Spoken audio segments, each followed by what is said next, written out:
22 ಸಾರಿ. ಅಂದರೆ ತುಂಬ ಟೈಮ್ ತೊಗೊಂಡು ಜಾಸ್ತಿ ಚೆನ್ನಾಗಿ ಮಾಡ್ದು ಅಂತ ಹೇಳಕ್ಕೆ ಹೋದೆ ನೀವು ಸತಿ. ಸೊ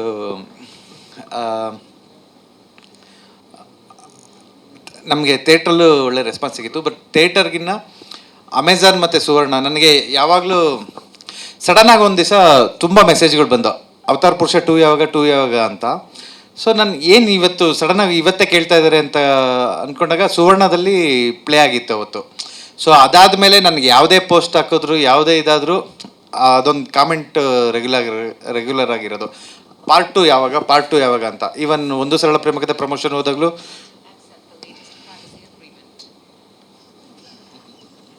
ಸೊ ಯಾವಾಗ ಹೋದಾಗಲೂ ಅಂದರೆ ನನಗೆ ತುಂಬ ಕ್ವಶನ್ಸ್ ಬರೋದು. ಸೊ ಫೈನಲಿ VFX ಈ ಪೋರ್ಷನ್ಸ್ ಎಲ್ಲ ತುಂಬ ಇರೋದ್ರಿಂದ ನಾವು ಒಂದಷ್ಟು ಟೈಮ್ ಲೈನ್ನ ನಾನು ಅಡ್ಜಸ್ಟ್ ಮಾಡೋಕ್ಕಾಗಿರಲಿಲ್ಲ. ಕೊನೆಗೆ ಎಕ್ಸಾಮ್ಸ್ ಎಲ್ಲ ಕಳ್ಕೊಂಡು ಇದೆಲ್ಲ ನೋಡಿ ಪುಷ್ಕರ್ ಸರ್ ಮಾರ್ಚ್ 22 ಅಂತ ಡಿಸೈಡ್ ಮಾಡಿದ್ರು. ಸಿದ್ದಪ್ಪ ಬರಡು ಭೂಮಿಯಲ್ಲಿ ಸಮಗ್ರ ಕೃಷಿ ಮಾಡಿ ವರ್ಷಕ್ಕೆ 4 ಲಕ್ಷ ಗಳಿಸ್ತಿದ್ದಾರೆ. ನೀವು ಕೂಡ ಅವರಿಂದ ಕಲಿಬೇಕಾ? ಅವ್ರ ಜೊತೆ ವಿಡಿಯೋ ಕಾಲ್ನಲ್ಲಿ ಮಾತಾಡಬೇಕಾ? ಈಗಲೇ ಫ್ರೀಡಮ್ ಆ್ಯಪ್ ಡೌನ್ಲೋಡ್ ಮಾಡಿ. ಸೊ ಅದಕ್ಕೆ ನಾವು ಗುಟ್ಟು ಇದ್ದೀವಿ. ಅಫ್ಕೋರ್ಸ್ ನೀವು ಪಾರ್ಟ್ 1ಗೂ ತುಂಬ ಸಪೋರ್ಟಿವ್ ಆಗಿದ್ರಿ. ಸೊ ಪಾರ್ಟ್ 2ಗೂ ಇದೇ ಸಪೋರ್ಟ್ನ ಎಕ್ಸ್ಪೆಕ್ಟ್ ಮಾಡ್ತೀವಿ. ಇದಕ್ಕಿಂತ ಹೆಚ್ಚಿಗೆ ಜನ ಅಂದರೆ ಪಾರ್ಟ್ 1ನ ರೆಗ್ಯುಲರ್ ಟೈಮ್ ಇಂಟ್ರೋವಲಲ್ಲಿ ನೋಡಿದ್ದಾರೆ. ಫಸ್ಟ್ ಡೇ ಒಬ್ಬರು ನೋಡಿದ್ರು, ಲಾಸ್ಟ್ ಡೇ ಒಬ್ಬರು ಥಿಯೇಟ್ರಲ್ಲಿ ನೋಡಿದ್ದಾರೆ, ಅದು ಬಿಟ್ಟು ಟಿ ವಿಲಿ ನೋಡಿದರೆ, ಅಮೆಝಾನ್ ನೋಡಿದರೆ. ಬಟ್ ಇಷ್ಟು ಜನಕ್ಕೂ ಪಾರ್ಟ್ 2 ಅಂದರೆ ಒಂದು ಕುತೂಹಲಕಾರಿ ಇದೆ. ಸೊ ಅವ್ರು ಅಷ್ಟು ಜನ ಫಸ್ಟ್ ವೀಕಿಗೆ ಬರಬೇಕು ಥಿಯೇಟ್ರಿಗೆ ಅಂತ ಕೇಳ್ಕೊತೀನಿ. ಸೊ ಆ ಎಕ್ಸೈಟ್ಮೆಂಟ್ ಏನಿದೆ ಅದನ್ನು ರಿವೀಲ್ ಆಗೋದು ಥಿಯೇಟ್ರಲ್ಲೇ. ಆಮೇಲೆ ಈ ಕ್ಯಾನ್ವಾಸ್ ಎಲ್ಲ ಅಂದರೆ ನಾವು ಸೌಂಡ್ ಸರೌಂಡ್ ಸಿಸ್ಟಮ್ಸು ಈ ಅಪ್ಡೇಟ್ ಎಲ್ಲ ಥಿಯೇಟ್ರಲ್ಲಿ ನೋಡಿದ್ರೆ ಒಂದು ಒಳ್ಳೆ ಮಜಾ ಇರುತ್ತೆ. ಸೊ ಆಡಿಯನ್ಸ್ಗೆ ಕರಿತಾ ಇದ್ದೀವಿ. ಮಾರ್ಚ್ 22 ಅವತಾರ ಪುರುಷ 2 ರಿಲೀಸ್ ಆಗ್ತಿದೆ. ಸೊ ದಯವಿಟ್ಟು ಬಂದು ನೋಡಿ ಪ್ರೋತ್ಸಾಹಿಸಿ.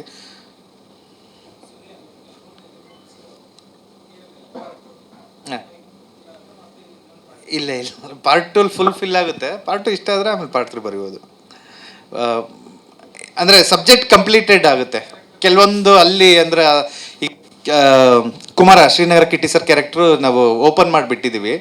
ಸೊ ಇಲ್ಲಿ ಅವ್ರದ್ದು ಮತ್ತು ಶರಣ್ ಸರ್ದು ಒಂದು ಮಾಟ ಯುದ್ಧ ಬರುತ್ತೆ. ಅವೆಲ್ಲ ತುಂಬ ಅಂದರೆ ರೋಮಾಂಚನ ಮೂಮೆಂಟ್ಸ್ ಇದೆ. ಅಂದರೆ VFX ಎಲ್ಲ ಹ್ಯೂಜ್ ಇದೆ. ಒಂದು ಹೊಸ ಕ್ರಿಯೇಚರ್ಸ್ಗಳು ಬರುತ್ತೆ, ಆ ರೀತಿದೆಲ್ಲ ತುಂಬ ಚೆನ್ನಾಗಿದೆ. ಮತ್ತು ದಾರ್ಕ ಅಷ್ಟೋಶ್ರಣ ಕ್ಯಾರೆಕ್ಟರು ಇವೆಲ್ಲ ತುಂಬ ಎವಾಲ್ವ್ ಆಗಿ ಸಾಂಗ್ಸು ಒಂದು ಅಂದರೆ ಡ್ಯಾನ್ಸ್ ನಂಬರ್ ಲಾಸ್ಟ್ ಬಿಜ್ಜು ಮಾಡಿದ್ರೆ ಈಗ ನೋಡಿದ್ರಲ್ಲ, ಆ ಬಿಜ್ಜುದೊಂದು ಸಾಂಗ್ ಇದೆ. ಯುನಿಕ್ನೆಸ್ ಇದೆ. ಅಂದರೆ ಆ ಸಾಂಗಲ್ಲಿ ಯೂಶ್ವಲಿ ಹೀರೋ ಇಂಟ್ರೊಡಕ್ಷನ್ ಅಂದರೆ ಹೊಗಳುತ್ತೀವಿ, kind of rap and mixed ಇದೆ. ಶಿಶುನಾಳ ಶರೀಫ್ರದ್ದು ಇದು ತೊಗೊಂಡಿದ್ವಿ, ತರವಲ್ಲ ತಗಿ ನಿನ್ನ ತಂಬೂರಿ ಸ್ವರ, ಅದೊಂದು ಯೂಸ್ ಮಾಡ್ಕೊಂಡಿದ್ವಿ. ಅದ್ರ ಜೊತೆ ರ್ಯಾಪ್ ಮಿಕ್ಸ್ ಇದೆ. ಸೊ ಈಗ ಜನ ಏನು ಇಷ್ಟಪಡ್ತಾ ಇದ್ದಾರೆ ಅಂತ, ಟಾಕ್ಸಿಕ್ಕು, ನೆಗೆಟಿವಿಟಿ, ಸೊ ಈ ರೀತಿ ಅಂಶಗಳನ್ನ ಇಟ್ಕೊಂಡು ಆ ಸಾಂಗ್ ಮಾಡಿದ್ದೀವಿ. ಅಂದರೆ ಯಾವುದೇ ಟ್ರೋಲ್ ಯೂಸ್ ಮಾಡಿಲ್ಲ. ಸಾಂಗ್ ಅಂದರೆ ಆ ರೀತಿ ಇದು. ಈಗ ಫಸ್ಟ್ ಆದರೆ ಆಕ್ಸಿಡೆಂಟ್ ಆದರೆ ಜನ ಆಸ್ಪತ್ರೆಗೆ ಸೇರಿಸೋರು, ಈಗ ಫಸ್ಟ್ ರೀಲ್ ಮಾಡ್ತಾರೆ ಅದನ್ನು.